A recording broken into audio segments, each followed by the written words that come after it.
Hi, my name is Mandie Brice, and I am the host of the Bold Moves podcast, which just had its 301st episode recorded last week, which is coming out at the same time as this video. And that is the reason for this video.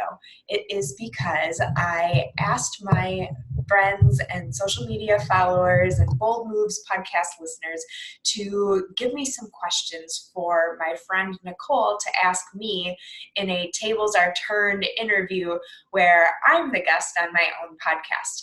It was actually a different past guest idea, but scheduling didn't work out for that. So I decided to delay it and then ask Nicole to be the interviewer. I got so many amazing questions from you all, and there wouldn't have been enough time for Nicole and I to discuss them. So she picked a few of her favorites, and then I decided that the rest of them I would save on my phone and then answer one by one in a video all by myself so that I'm not taking up anyone else's time except for you, but you obviously want to be here because you're watching it already, unless you're at gunpoint, in which case I'm really sorry for whatever weird circumstance you're stuck in. So I'm going to go through the questions. Some of them are kind of repetitive and have the same answers, but I didn't want to go back through and check to make sure it wasn't asked before. So I'm just going to kind of power through all of them as quickly and concisely as I can with still giving a valuable and hopefully reasonably well thought out response. All right, so the first one is, how did you know what you wanted to do for a living? It's kind of funny because as a child, I wanted to be a model. I thought I was too short, and so I didn't really pursue it for a long time. And since I'm doing so many different things, they all kind of came about in a meandering way, like I think a lot of things in life do. So I started working at a photo studio, and my coworkers liked to practice on me different lighting techniques and other things. And before I knew it, I had more pictures of me than I did of my own photography when I was looking for making a photography website. And I came across some sites that are similar to what is now modelmayhem.com and put my pictures of myself up and went to bed and woke up with a lot of offers, ended up getting signed with Ford in Chicago, going to New York, doing all kinds of really fun modeling jobs, and then realizing that I wasn't really getting younger and I'd always loved makeup. So I made a makeup portfolio and did a ton of makeup jobs. So those are two things that I'm doing. And then writing kind of came about when I was living in LA. I had been blogging for a really long time, and I wish that I would have stayed on one platform because I probably would have had a following and could do that alone as a career, which would be amazing.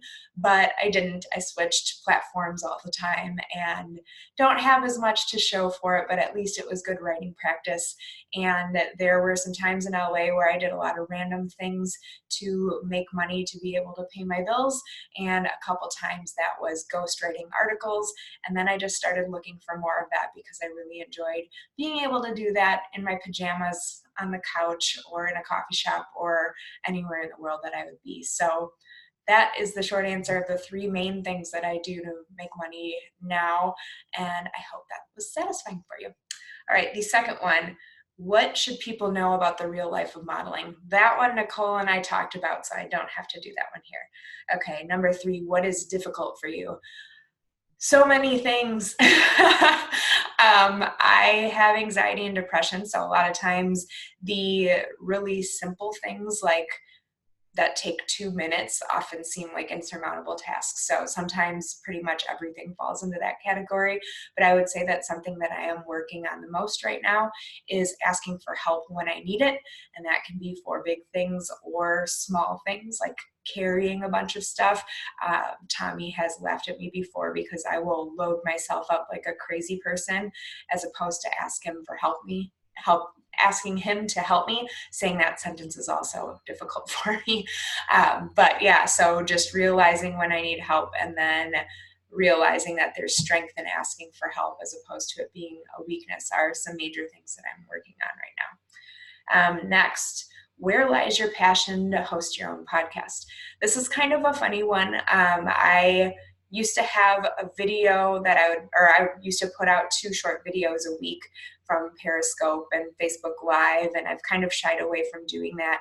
And one of the reasons for that is because I noticed that I didn't have the attention span to sit through multi-minute videos a lot of the time. And I went to BlogFest, which is a conference that no longer exists, but it was for fitness and nutrition bloggers to teach us different things about social media and blogging and how to make money and get sponsors and find brands that align with you and so on. And one of the elective courses that I took during it was about making ebooks and making a podcast. And I took it because I wanted to make an ebook, which is still in progress years later. But I also learned about the podcast thing and it sounded like a good idea. And I decided it was time to do it. And so here we are, episode number, I guess, 301 and a half, even though there's another half way back there that I put a bonus episode on a Wednesday. But that is how I started, and I guess the rest is history. Next, what is the scariest thing I've ever done? Oh my gosh, I don't know. I try to do a lot of scary things. And like I said, there are a lot of things that are really small that scare me. Like I get really scared to talk on the phone and I hate it. So calling somebody yesterday might be the scariest thing that I've ever done, although not really. But I'm somebody who likes speaking in front of crowds. So it's not that. I didn't find skydiving scary. I'm not really sure. I'm sure there are things, but they're just not coming to my mind right now. What's your biggest regret? I try to live in a way that I don't have regrets. And I believe that anything that has happened to me so far that I could potentially regret or have done differently in the past, if I had done it differently, I wouldn't be necessarily where I am now. So the only decision that kind of haunts me is I wish I would have studied abroad in college as opposed to wanting to stay in the same country as a boyfriend that I'm no longer with. Obviously, that relationship didn't pan out, and I wish I was way better at French from studying abroad and living in Paris for a semester or something. So I wish I had done that, but I'm really happy about where I am and all the people in my life. And if I had to trade, I wouldn't. So I guess no regrets. Next one, what's my favorite book and why? My favorite book is The Little Prince by Antoine de Saint-Exupéry. It's a children's book. You can read it in an afternoon. It's originally written in French, but it's easy to find in English as well. I actually gave this to our whole wedding party as part of our gifts because I think it's super impactful. It's entertaining and cute and has a lot of great life lessons. And there's now a version of it on Netflix, which is kind of adapted a little bit and built a different story around the story itself, but it's cute. And grab tissues because you might cry. Do you stick to a set routine in the mornings? I definitely have a few things that I generally do. I'd like to be more strict. One of the things that is a challenge for me is that since I am a full-time freelancer, my days are super different. And now even with Tommy's crazy schedule with the NBA, all of his days are different. So neither of us is in the 9 to 5, and we kind of roll with things when we can. So if he gets home at 3 o'clock in the morning, we stay up saying hi and seeing each other, and then he doesn't have to work until 11, might sleep in and push everything back. Or if I have a 6 a.m. call time, I don't have the luxury of doing my morning workout or my morning personal development. But generally, I don't get out of bed unless I've overslept and am in a hurry. I don't get out of bed without thinking of this year 19 things for which I'm grateful. And I try to be creative and detailed with that because I think it's really easy to be like, I'm thankful for my health, I'm thankful for my family, I'm thankful for my friends, and then not really connect to those feelings. So thinking about, how grateful I am that someone said something nice to me on the street today. I'm grateful for espresso, whatever it is. I think it makes it more impactful in your brain to think of those specific things. And then I always drink water with apple cider vinegar, a little bit of lemon, vitamin D, and vitamin B12 because I think it's a good way to kind of wake up my system. Then ideally, I will also read or listen to some personal development and then go work out right away because I think morning workouts are the best and kind of put you in a good place for the whole rest of the day. But obviously, that's not always an option. So there are days that I kind of abbreviate to just the gratitude, which is all up in my mind, and then the apple cider vinegar water.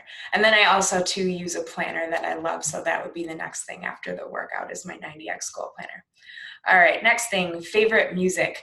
I am one of those people who truthfully says that I listen to pretty much anything except for country and like the screaming type of metal.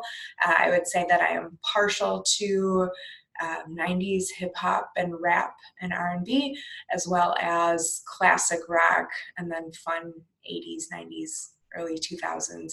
I don't listen to almost anything current. I've become one of those people who I guess is just almost 40 and stuck in their ways. But I do check out some new artists. Like I really like Billie Eilish. I think she's doing cool stuff. And I listen to a wide variety of things, but my go-to would be K-Day, which is an LA radio station I loved. Who inspires you and why? I think was asked, but I have a long list of that, and that was in the other podcast interview. So listen to the one with Nicole and I if you haven't already. Next, what goals and intentions are you setting for next year? I am still kind of trying to focus on closing out some big projects for 2019, and hopefully I'm able to do that on time.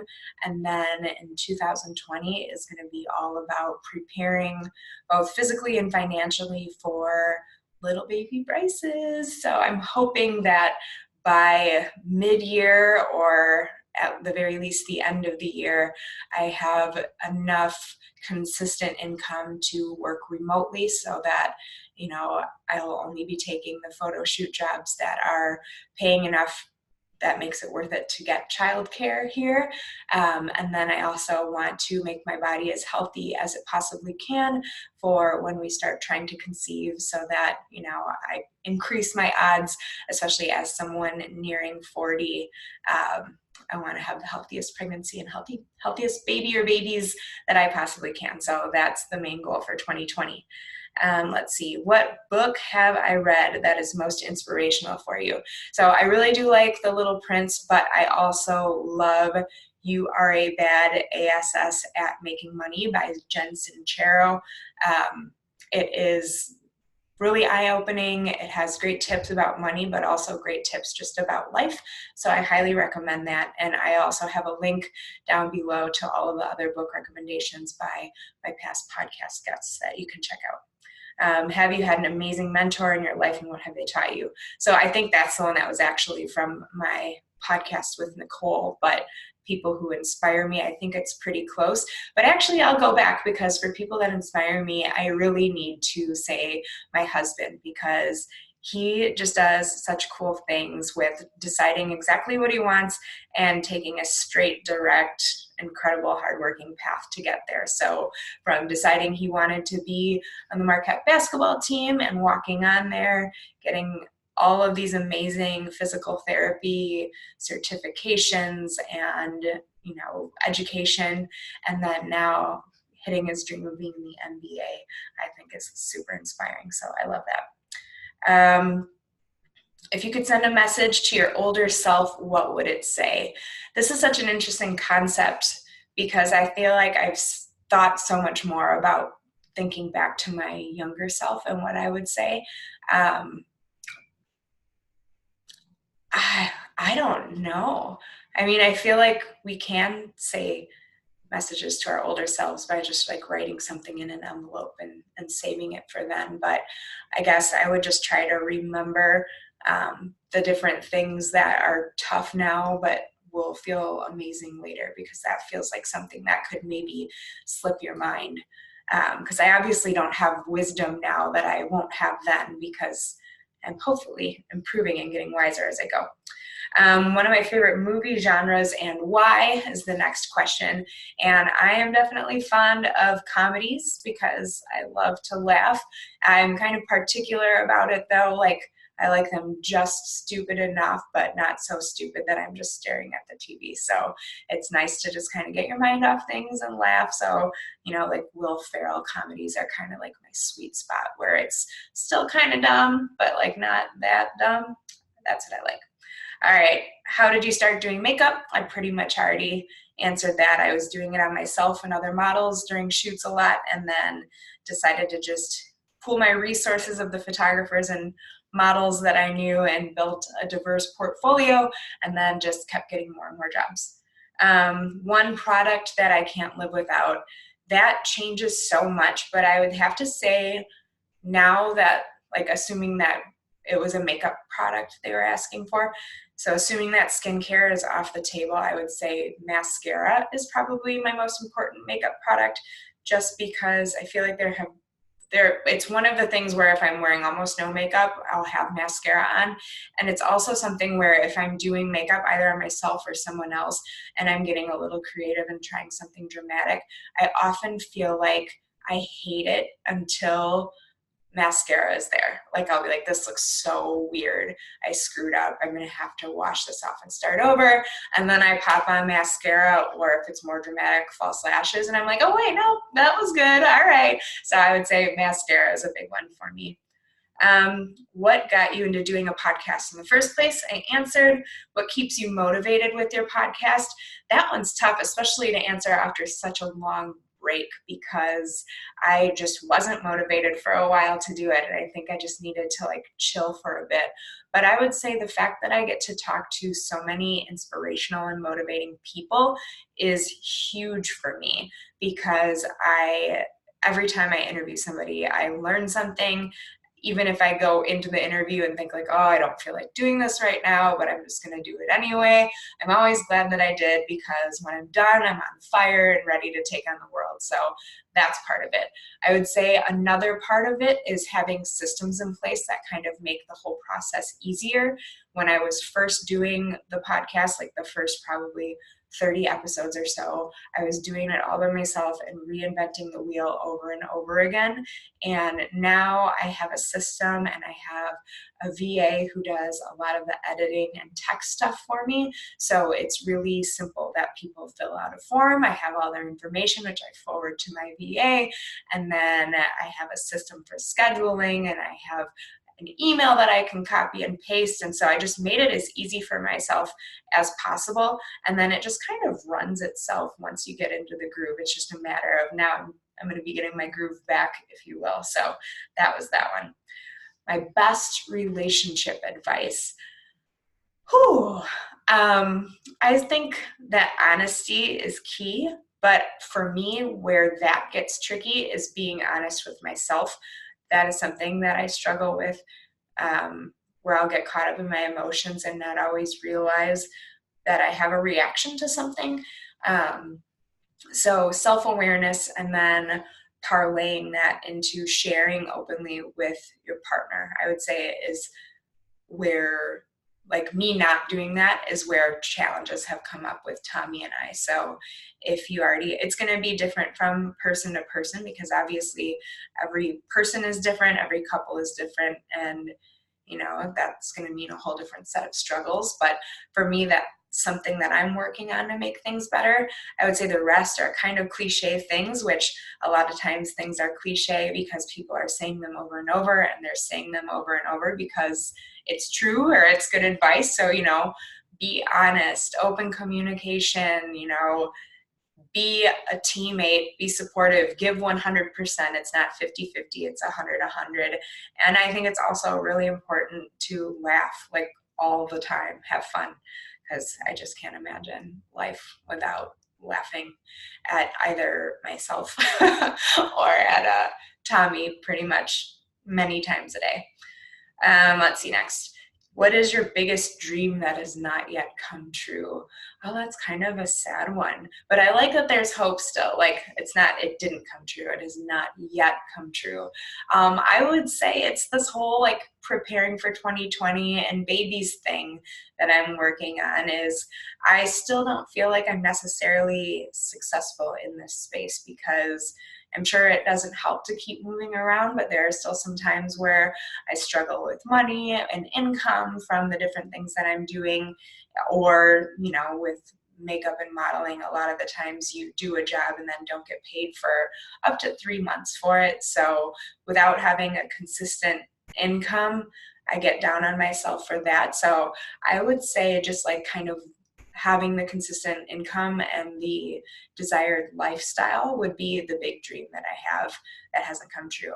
And with that is like the causes of it. So I'm dreaming to have written multiple books, and that will obviously help the whole income thing once I am actually an author. At least I hope so. Promise you'll buy a book. But yeah, that would be what I would say. Where do you see yourself in 5 years? Well, geographically, it's impossible to say because with Tommy's job, we could end up moving to a different team. We'd like to stay in California, but who knows? As far as everything else is concerned, I hope I have a couple young children that are very healthy. I hope that I am able to still maintain my career, at least like the writing and podcasting part, even though I guess it's not fair to call podcasting part of my career since it costs me money right now as opposed to making me money. But I would like to continue with it, as well as, some makeup and modeling. So I really like where I am now. I'd just like to be able to add some babies and more money is, I guess, the short answer of that. What is your best advice on being confident? That one I definitely answered in my chat with Nicole. And the day that this comes out, the 25th, we're doing a discussion of the 30-day money cleanse because the author was on my podcast before and we're discussing her book. The next one we're going to do is called Confident as F. I'm not going to say the word, and I think even the title has asterisks and so on, but more confidence tips coming soon, and we'll be discussing that with the author Elle Russ, who is also the author of the Paleo Thyroid Solution, and in episode number 9 of the Bold Moves podcast. So yeah, that would be that. That is my confidence advice. Advice for starting a podcast. Okay, so some of it came up with my how to stay motivated part. There is a series of blog posts by Pat Flynn that are probably outdated by now, but that is what I used when I started my podcast. I'm going to put in a link for my podcast VA, Sienna, and I recommend asking her for help, whether that is to give you more current advice on starting your podcast, or I strongly recommend, if you don't like editing and techie things, outsourcing that to somebody else who does, because for me, the podcast became a chore when I had to continue editing them all the time, but it was super helpful to, like I said, develop the systems that I did with Sienna and having her help and just making it all kind of run smoothly. So find somebody to outsource things to. Use the Pat Flynn steps, ask Sienna for help, and then the other thing would be to have a bank of episodes always kind of queued up. That way you are never struggling at the last minute to find a guest or record something. If, like, for example, right now I pushed this to last minute and you might hear that my voice is a little raspy. I would much rather be asleep, but I'm sticking to what I said, that I would have this video done, and if I had it way in advance, I could have waited until a day that I felt amazing, but I didn't, and now I'm paying the price. So do as I say, not as I do, and have a whole bunch of stuff ready for you ahead of time. All right, so let me see here.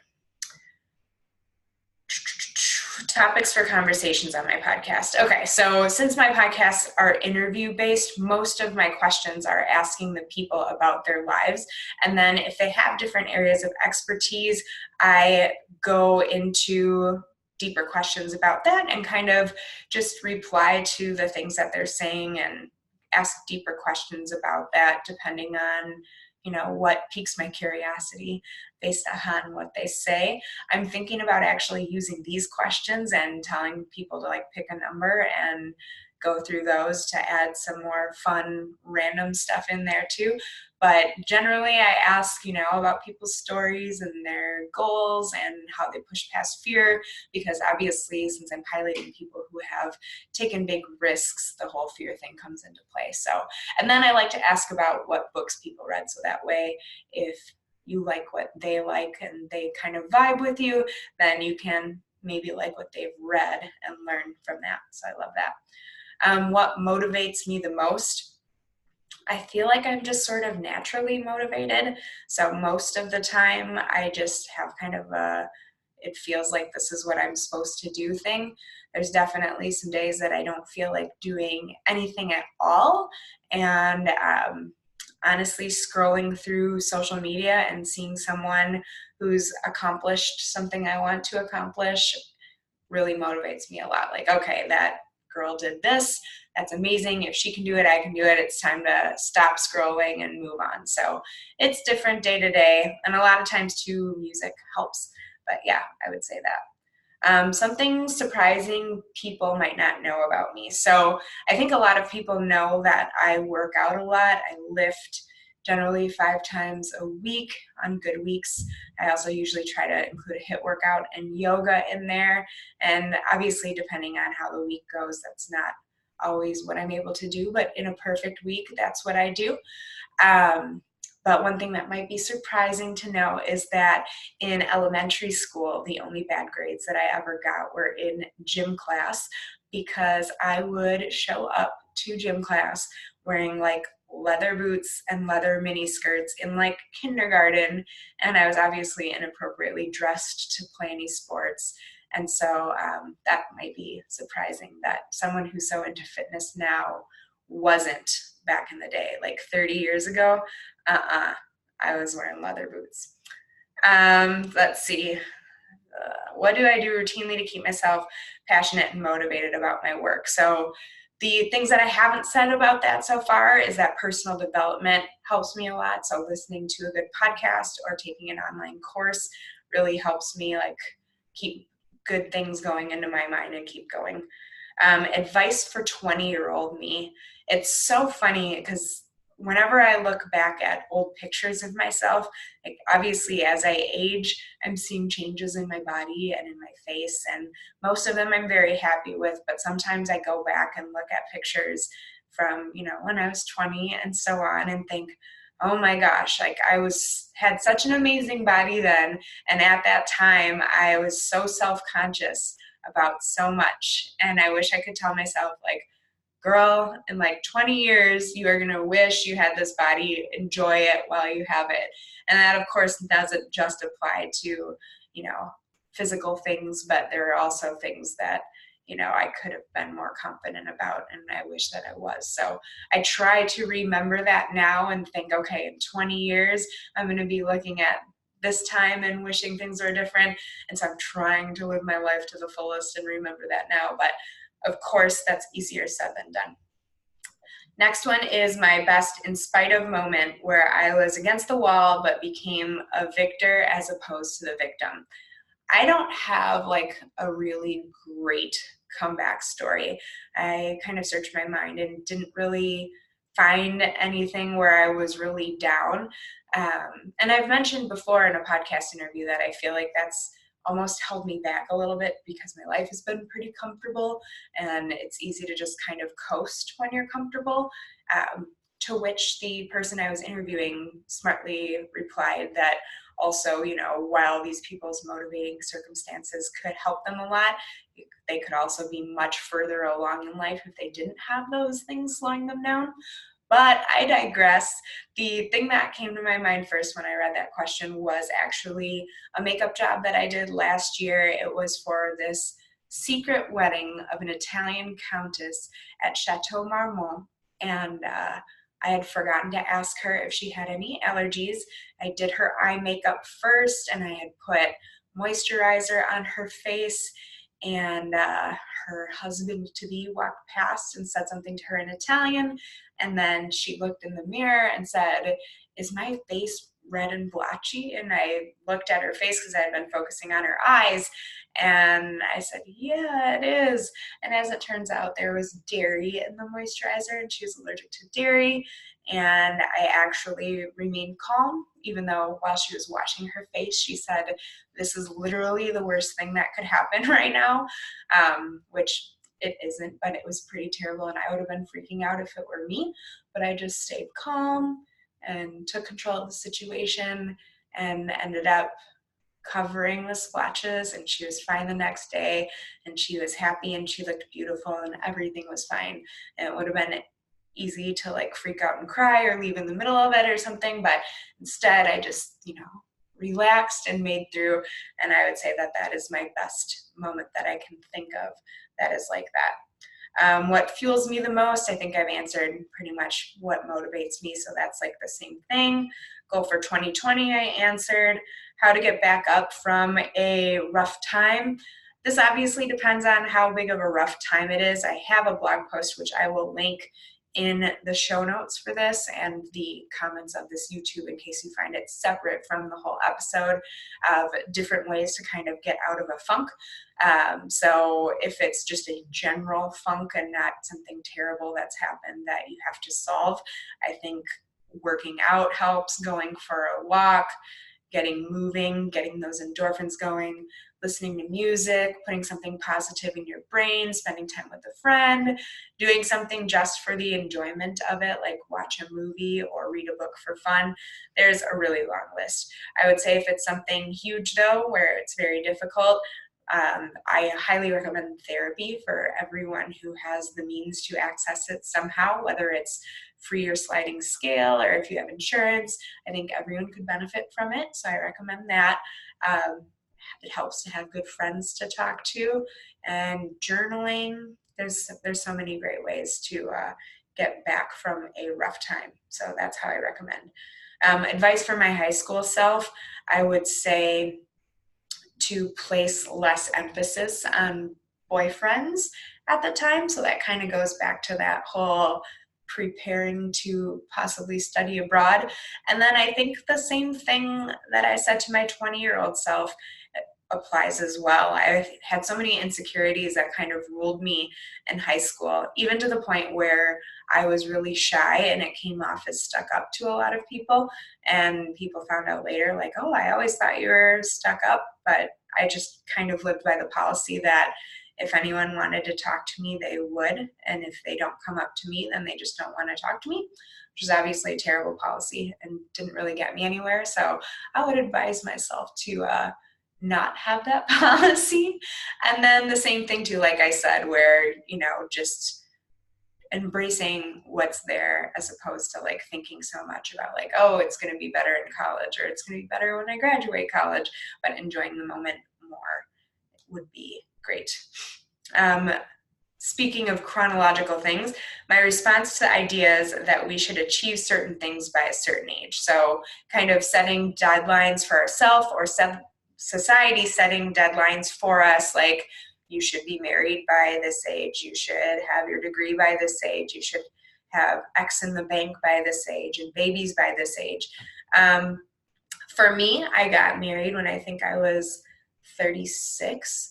And I know that if I would have married anybody before then, so Tommy and I were together for like 8 years before we got married. If I had married previous boyfriends, where there were two that were 3.5 and 4.5 year relationships, I would probably be very unhappy now, maybe divorced, although I don't believe in it, but who knows if I could have handled the wrong person. So I think it's more important from a marriage standpoint, at least, to find the right person first. I also had a career as a teacher for 6 years and then quit that to do what I love so much more and what doesn't bring me so much stress. So I kind of gave a little middle finger to that societal pressure of sticking with a career for a long time. I think doing what makes you happy and what is right for you is the most important thing. I'm about to do the next thing, which would be hopefully having babies. And I don't think it's usually recommended for people to wait until they're almost 40. But I guess similarly to how I feel about if I had gotten married younger, I don't think I would be as good of a mom if I had done that earlier. And there's some people who have children young and it's perfect for them, and there's some people who get married young and it's perfect for them.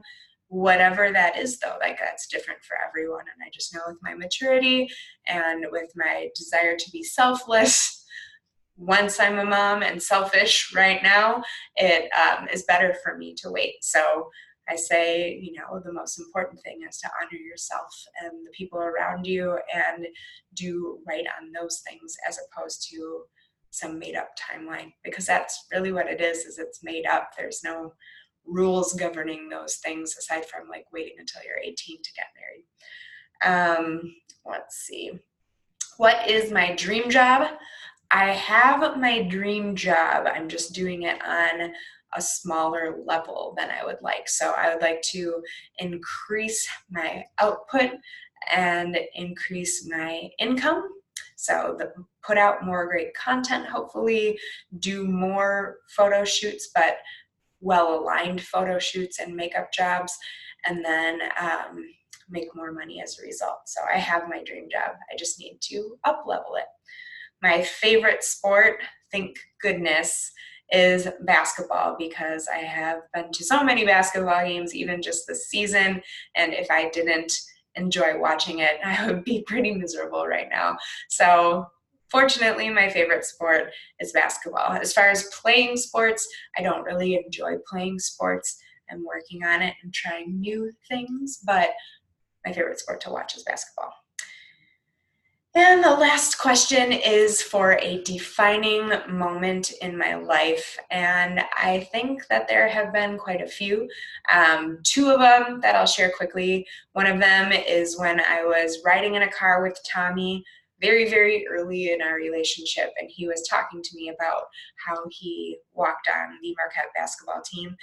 And I was super excited because just listening to him speak, I could tell he was different from anyone else that I had ever met or dated, and it was very inspiring to me. And I kind of realized in that moment that I was falling in love and that he was really special to me. So that's one. And then a couple of years later was another one. I was doing the first photo shoot that would have taken place during school hours if I hadn't quit my job. And I just remember I had a beautiful model. We were working in a field in like a rural place in Wisconsin, doing this like fashion photo shoot with this photographer that shot amazing images and used to live out in San Francisco and shoot fashion out here in the 90s. And I just remember he let me do whatever I wanted creatively, and it was beautiful outside, and I was just looking around and feeling the sun on my skin and looking at this beautiful shoot happening in front of me and thinking, this is so different than if I was in a room with like 36 stinky sixth graders. Not that all sixth graders are stinky, but when you have 36 in a room that has no air conditioning in the middle of August or the end of August, it can get stinky. But yes, those would be two defining moments in my life that come to mind.